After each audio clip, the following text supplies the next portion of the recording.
ọzọkwa na-edere afọ ya ọsị okenye kedu ihe bụ ogbu onye ụbọchị ndụ na-atụ ya ụtọ ogbu onye ụbọchị na-atụ ya ụtọ ya bụ akpa ala okwu ndị gboo ji emeju okwu onye eji o nwere alụsị a na-akpọ ogbu onye mgbe na-atụ ụtọ n'oge gboo ahụ alụsị na Zakaria ma ọ bụ iyi asị na ya aṅụ iyi si je ebutere ya ogbu onye mgbe na-atụ ụtọ ṅụọ ya bụ iyi nke nwa n'okorobịa maọbụ nwa nwaanyị na-achọ ịnụ di n'ọnwa na-abụ na-abịanụ mụta ahụzi echi eme ego iyi ahụ egbuo nne ya mgbe m na-atụ echi gadadari wee gọọ ọjị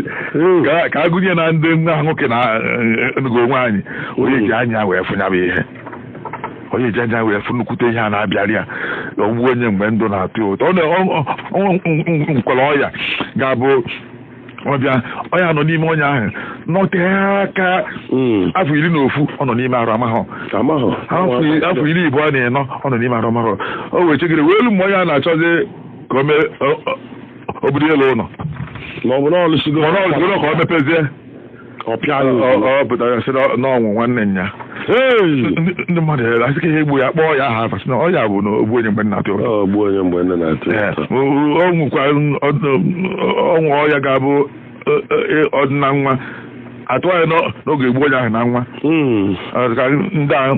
a na-akpọ n'aya ọya sickle cell atụ anya n'oge egbu na nwa ụfọdụ asị na n'olu ha na-afọ 18 n'ọya anwụzi na ememe otora ahụ gị o welu afọ 17 wee gafee ya welu afọ 17 mgbe ewugo na ọgụsị ga akwụkwọ n'ọkọ merezi ihe nwoke ọya ahụ egbuo ya dịka ya sị na ọgwụ na ọmagbuo ya mgbada ahụ 12 ọkwa na ogbu mgbada ahụ 5 n'ihe akwụkwọ ogbu onye mgbe na-atụ ụtọ ya ogbu onye mgbe na-atụ ụtọ bụ ife imebi n'ahụ mmadụ mgbe atụwa gụrụ anya ya o nwere ike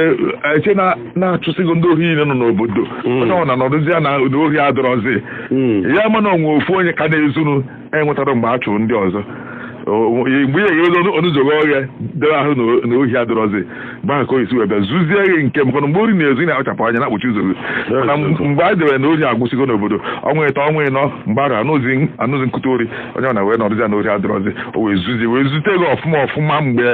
oge ị nọ ha na nche onweghị ogbu onye mgbe na-atụ ụtọ ihe mme mmadụ mgbe ọ tụwa ha anya na mgbe atụwagoro anya na ife ahụ